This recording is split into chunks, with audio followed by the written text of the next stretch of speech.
नमस्कार, मैं हूँ डॉक्टर सिमी सूद, director Neelkanth IVF.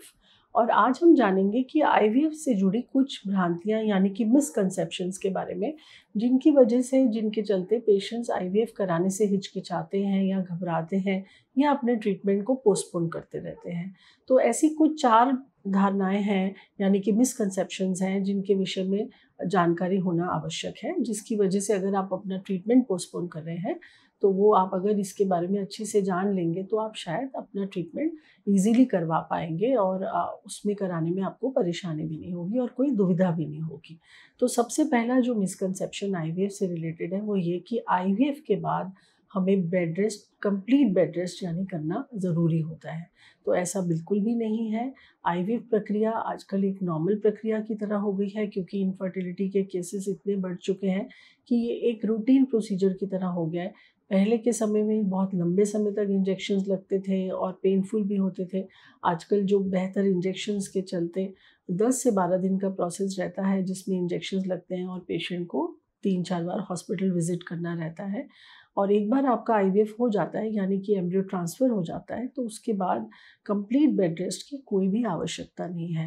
Embryo transfer के पश्चात आप 1-2 दिन तक अपना रेस्ट कर सकते हैं, जो भी आपका जॉब है उसमें 1-2 दिन का आप ऑफ ले सकते हैं। उसके बाद आप अपनी नॉर्मल रूटीन लाइफ फॉलो कर सकते हैं और अब अपने जॉब पे भी जा सकते हैं। तो कंप्लीट बेड रेस्ट की इसमें कोई आवश्यकता नहीं है अनटिल अनलेस कि कंसीव करने के बाद अगर कुछ ब्लीडिंग होती है या कोई थ्रेटन्ड अबॉर्शन की कंडीशन होती है, स्पॉटिंग होती है, तब आपको ज़रूर कुछ समय के लिए रेस्ट करना पड़ सकता है।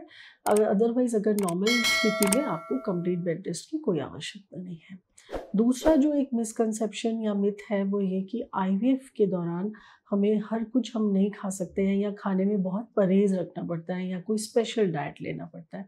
तो ये भी मैं आपको कहना चाहूँगी कि ऐसा बिल्कुल भी नहीं है। जैसे नॉर्मल हेल्दी आप डाइट खाते हैं और फ्रूट्स हैं, वेजिटेबल्स हैं, इन सब का ध्यान रखना है, लिक्विड्स ज़्यादा लेने हैं, पानी की मात्रा नॉर्मल जैसे 3 लीटर्स होना चाहिए वो आपको फ़ॉलो करना है। तो एक नॉर्मल हेल्दी डाइट जो भी आप घर का बना खाना है, सबसे बेस्ट है वही खाएँ। और इतना ज़रूर है कि जंक फूड है या बाहर का खाना है उसको अवॉइड करें। वो भी उसका कारण ये है कि बाहर का खाना या जंक फूड में एसिडिटी की प्रॉब्लम हो सकती है, बिकॉज़ आपकी दवाएँ चलेंगी तो उसके कारण एसिडिटी होने के चांसेस रहते हैं अगर आप ज़्यादा ऑयली फूड खाएँगे या तला हुआ खाएँगे। तो इसलिए घर का बना आप कुछ भी खाना खा सकते हैं। खाने में कोई भी किसी तरह की रिस्ट्रिक्शन नहीं है। कई बार पेशेंट्स हमसे पूछते हैं, जैसे बेसिक जो नॉन वेजिटेरियंस हैं और उनको ऐसा लगता है कि आईवीएफ के बाद हमें वेजिटेरियन ही खाना खाना है, तो ऐसा भी बिल्कुल नहीं है। जो भी आपकी फूड हैबिट्स हैं, चाहे आप वेजिटेरियन हो या नॉन वेजिटेरियन हो, आप उसको ईज़िली अपने घर में कुछ भी बना के आप खा सकते हैं। जो आपकी नॉर्मल डाइट है, आप उसी को फ़ॉलो करें, अलग कुछ भी करने की आवश्यकता नहीं है।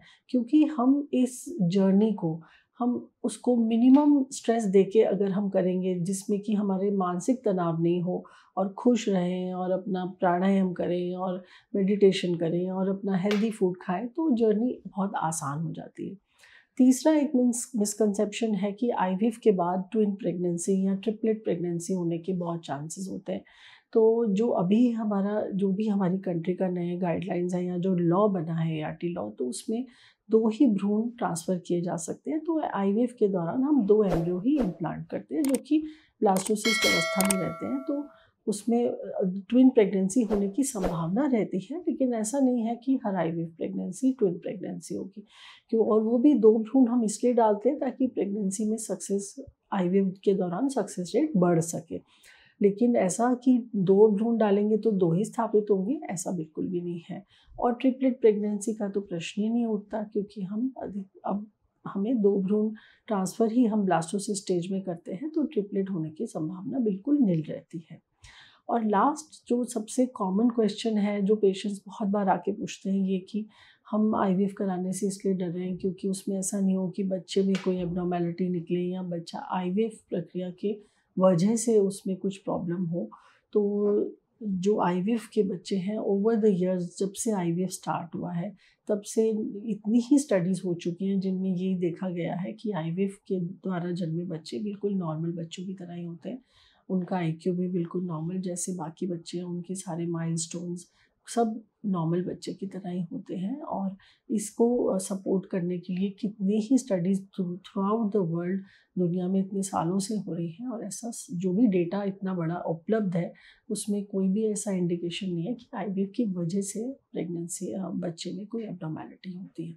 और अधिक जानकारी के लिए आप नीचे दिए नंबर पे सपोर्ट बात करके अपनी समस्या का हल कर सकते हैं।